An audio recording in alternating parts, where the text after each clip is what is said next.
कक्षा 10 की गणित की ऑनलाइन क्लास में आपका स्वागत है। हमारा नया अध्याय अभी हमने स्टार्ट कराया था निर्देशांक ज्यामिति, कोऑर्डिनेट ज्योमेट्री। उसमें कल मैंने आपको दूरी सूत्र के अंतर्गत एक वीडियो जारी किया था जिसमें मैंने आपको 2 या 3 प्रश्न भी कराए थे दूरी सूत्र से संबंधित, यानी कि प्रश्न नंबर 1 आपका हो चुका है। इसी क्रम में मैं आपको उसी प्रश्नावली यानी कि 7.1 से प्रश्न नंबर 4 करा रहा हूँ। प्रश्न है, जांच कीजिए कि क्या बिंदु 5, -2, 6, 4 और 7, -2 एक समद्विबाहु त्रिभुज के शीर्ष हैं। समद्विबाहु त्रिभुज आप जानते हो, समद्विबाहु त्रिभुज यानी कि आइसोसेल ट्रायंगल, ऐसा त्रिभुज जिसकी दो भुजाएं की लंबाई बराबर होती है उसे हम समद्विबाहु त्रिभुज कहते हैं। तो यहाँ पर मैंने मान लिया बिंदुओं को, पहले बिंदु को ए, दूसरे बिंदु को बी, तीसरे बिंदु को सी मान लिया है। यानी कि भुजाओं की लंबाई, यानी कि त्रिभुज की मैंने बताया दो भुजाओं की लंबाई बराबर आनी चाहिए।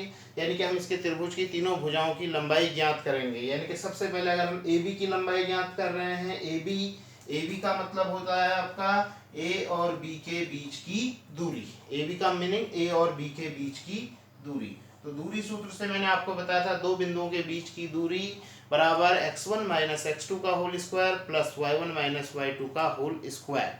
और इसके लिए मैंने ये भी बताया था कि कई किताबों में इसका जो फॉर्मूला होता है वर्गमूल x2 - x1 का whole square plus y2 - y1 का होल स्क्वायर भी लिखा जाता है। दोनों का आंसर सेम आता है, कोई उसमें प्रॉब्लम नहीं है।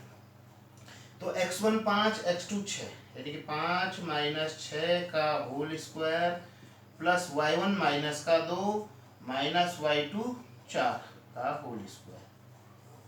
5 - 6 -1 का वर्ग 1, डायरेक्ट हम लिख देंगे। -1 का वर्ग मेरे हिसाब से ऐसा लिखने की बजाय आप सीधे से -1 का वर्ग जितना होता है उतना हम लिखेंगे। -2 -4 माइनस का 6 और -6 का वर्ग होता है आपका 36। तो कितना आ जा रहा है, वर्गमूल 36 प्लस 1 यानी कि वर्गमूल 37 मात्रक।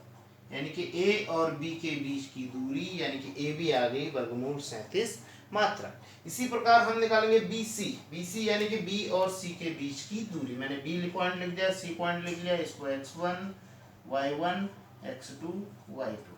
तो BC हो जाएगा आपका वर्गमूल x1 - x2 का होल स्क्वायर। x1 है 6 माइनस y1 x2 है 7, 6 - 7 का वर्ग प्लस y1 - y2, y1 है 4 माइनस y2 है -2, तो माइनस माइनस प्लस 6 - 7 -1 का वर्ग 1, 4 + 2 6 का वर्ग 36 बराबर वर्गमूल 37 मात्रक। तो यानी कि आपकी त्रिभुज की दो भुजाओं की लंबाई बराबर आ जा रही है, ए बी और बी सी दोनों बराबर आ जा रही है। तो यानी कि सीधी सी बात, दो भुजाओं की लंबाई बराबर आ रही है, तो ये समद्विबाहु त्रिभुज लगभग हो ही चुका है। लेकिन हम फिर भी AC निकाल लेते हैं, ए और सी के बीच की दूरी, तीसरी भुजा की लंबाई भी निकाल लेते हैं। x1 y1 x2 y2,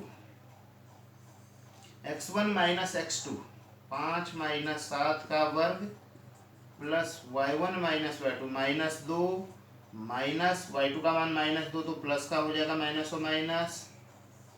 5 - 7 -2 का वर्ग 4 -2 + 2 यानी कि 0, 0 का वर्ग 0, यानी कितना वर्गमूल 4। और वर्गमूल 4 को हम लिख सकते हैं क्योंकि 4 पूर्ण वर्ग संख्या होती है, तो 2 मात्रक भी लिख सकते हैं। तो आप इसमें देख रहे हो त्रिभुज ABC में दो भुजाओं की लंबाई बराबर आ रही है, AB और BC की लंबाई बराबर आ रही है, AB बराबर BC। तो हम लिख सकते हैं अतः तीनों बिंदु समद्विबाहु त्रिभुज के शीर्ष हैं। तीनों बिंदु समद्विबाहु त्रिभुज के शीर्ष हैं।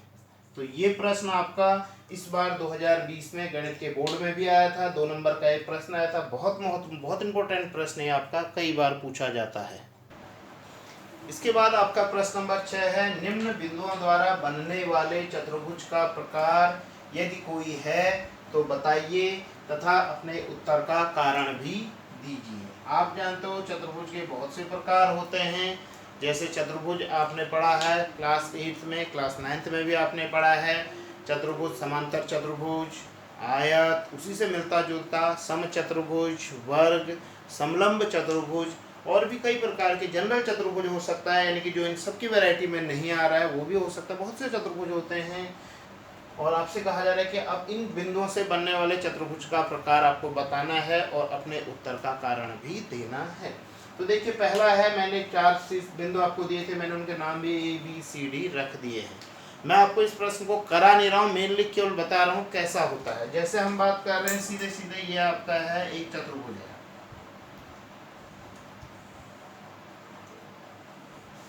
ये आप देखने से ही लग रहा है आपका ये आयत है, ABCD आयत है। और आप जानते हो आयत की सम्मुख भुजाएं बराबर होती हैं, प्रत्येक कोण 90 अंश का होता है। ये वाली भुजा इस भुजा के बराबर है, यानी कि AB बराबर CD, भुजा AB भुजा CD के बराबर होनी चाहिए और भुजा BC भुजा AD के बराबर होनी चाहिए। ये आयत है आपका। और यही चीज समांतर चतुर्भुज के केस में भी होता है। समांतर चतुर्भुज को भी मैं समझा देता हूँ यहीं पर ही। समांतर चतुर्भुज के भी यही आपके प्रॉपर्टीज होते, यही गुण होते हैं। सपोज PQRS एक समांतर चतुर्भुज है, इसमें भी यही होता है, PQ बराबर RS, PQ RS के बराबर होना चाहिए और QR PS के बराबर होना चाहिए। बस थोड़ा सा जो अंतर है वो अंतर ये है कि आमने सामने की भुजाएं आयत में भी समान होती हैं और समांतर चतुर्भुज में भी समान होती हैं। डिफरेंस ये है कि जो आयत के दोनों विकर्ण होते हैं AC और BD बराबर होते हैं। अगर आपका विकर्ण AC बराबर विकर्ण BD, विकर्ण AC विकर्ण BD के बराबर होता है, उस कंडीशन में ये आयत होगा। और इसी तरीके से आमने सामने की भुजाएं बराबर हैं लेकिन विकर्ण PR विकर्ण QS के बराबर नहीं है, तो उस कंडीशन में ये आपका समांतर चतुर्भुज होगा। इसको हम समांतर चतुर्भुज कहेंगे। आयत और समांतर चतुर्भुज में एक छोटा सा अंतर यहाँ पर है।